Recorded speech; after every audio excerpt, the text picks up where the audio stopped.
Masakaw explain, kabar sa basa na.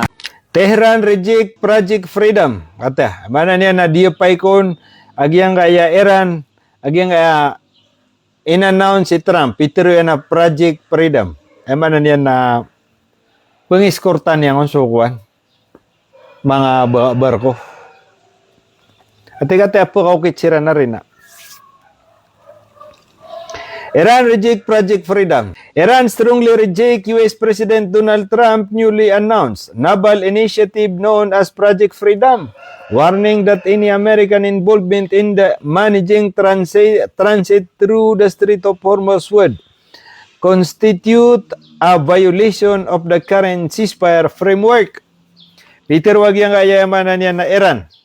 Asad na tigyan sa yamanan yan. Yang gaya tigyan in-announce. Pitero yakin niya Trump ay amanan niya na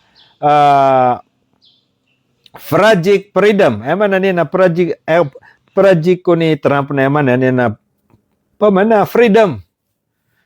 Away, amanan niya na freedom sa nganan ng mga barko. Away, pumakawin si Raon ni Trump.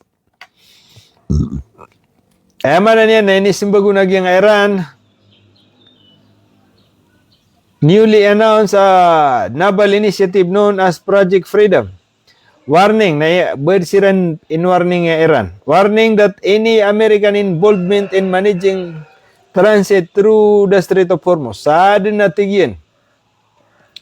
Ubad na tigyan na kikukoneksyon no, nagyang kaya Amerika si kukapugukit sa nagyang kaya manan yan na mga barko sa Strait of Hormuz. Would constitute violation na manan yan na pinggulaw lang yan so violation si ikuemanan yan na ceasefire. Ibrahim Aziz had head of the Iranian Parliament National Security and Foreign Policy Committee issue a sharp warning to Washington. Kataki, di mang warning ng Amerika. Yung Iran. Sharp warning to Washington. In warning ang uko nagyang kaya Iran ng kaya Washington, stating that the US interference in emerging maritime arrangement in the strait would be existing understanding. Ay manan yan na gyang kaya warning nagyang kaya Parliament Iran Parliament National Security Foreign Policy. Agyang tigyan na emanan niya na strong warning agyang kaya Iran. In warningan Iran agyang kaya Washington Pagchapitero Iran stating that US interference in emerging maritime. Agyang tigyan na emanan niya na kapupugukiti sa nga Strait of Hormuz. Naman na niya na dimitigan kabaya ubod na mga pamikiran no nagyang ay Amerika in a strait would bridge existing understanding. Naman na niya na uba aya penggulima kagi nga Peter Trump tingin naman to na aya pamikiran na kanandeman na kapaka malaya sa mga vessels. Pamana sabab sa Amerika na pagka friend ni Iran ay man na niya na di pa tunay ni dikilalaan ni Trump ang na ibubutad ako kuman. Warning naging Iran asad na tigi ubod na tigi nakikokoneksyon siya gyang kaya Amerika sa nganan pa man na mamantinas kanya ni paglid uay pagkaukit niya naging kaya manan niya na mga barko nagyan na tigi na bridge existing understanding. Manan niya na miyaso pa kiyang siya itatadi manan niya na mutual understanding. Sagyang ceasefire. He also accused Washington of attempting to impose political narrative over maritime security development in the region while ignoring Iranian sovereignty. Kate. In-accuse, udi na sindita nagyang kaya Iran nagyang Washington. Why? Sagyang atigyan na attempting to impose political narrative over maritime. Na manan yan nagyang ako na Washington na di pamulitika agyang kaya kapakaw kito mga barko sa Strait of Hormuz. Development in the region while ignoring why. Ay manan yan na pamulitika nagyang kaya Amerika kapagukit sa kakupini sa nga Strait of Hormuz uay na datara tiginuberan pagignura agi nga itatadi ako kuman udi na okit-okit agi nga Iran si kapakaukit sa ayaman niya na padanan sa dipagyu gaging nga Iran sabon pukin bulbag yang Amerika. He also accused Washington to attempt impose political Iran demand direct coordination. Ali Abdullah, commander of Iran Khatam al-Anbiya, Central Headquarters declared that the security of Strait of Hormuz exclusively under Iranian control. Kati pinagiyang si Ali Abdullah, isa commander sa giyang kaya Khatam al-Anbiya headquarters, agiyang military Iran. Diniklear yan natin yan. Declare that the security of the Strait of Hormuz is exclusively under the Iranian control. Kata, Peter wag yung na headquarter wag yung ayakwan. Military, Hatam al-Anbiya. Tiga na, pawana clearly, asa kami pan makapat ko security si isa yung Strait of Hormuz, nagus kami pambaya-baya. Anto na okay, takapakakitan nyo kiran. Kapagaw-kita mikiran. The security of the Strait of Hormuz is hand on the Iranian armed forces. Abdullah said. Kauto, Peter yan ropan si Roman, naging atigin na yamanan yan na security sa Strait of Hormuz na sipin sa tangan Iran. He stressed that all commercial vessel and oil tanker seeking safe passage through the Strait of Hormuz must coordinate directly with Iranian forces stationed in the area. So sama ni na dataro pa ulit-ulit ang adiran di teror kaya siyempre per official na pag-interview na sa lakawi ka teror. Why? So giyang ayamanan yan na commander na padsa Peter yan na any ship passage in the Strait of Hormuz ayamanan yan na sa tigin sa pagukit. Sa giyang ayamanan yan na Strait of Hormuz na open asar ka di makikurdinita si sa giyang Iranian authorities. Warning to US and regional allies. The Iranian commander also issued direct warning to the United States and allied regional state. Kata, piang warning ang siran mambu. Basiran di pang warning yang Iran. Niya kalideri ina. Padsa Peter yan. Apa kayo ng kaniya naging kayamanan niya na mga kaaliado Amerika kapakaya pagilatan niya sana Israel. Giyang kaya Amerika na gusto mga kaaliado niyo. Napa kayo ng kanamis kano sa sadin sa tigilan niyan. Ayamanan niya na suldan niya na Strait of Hormuz.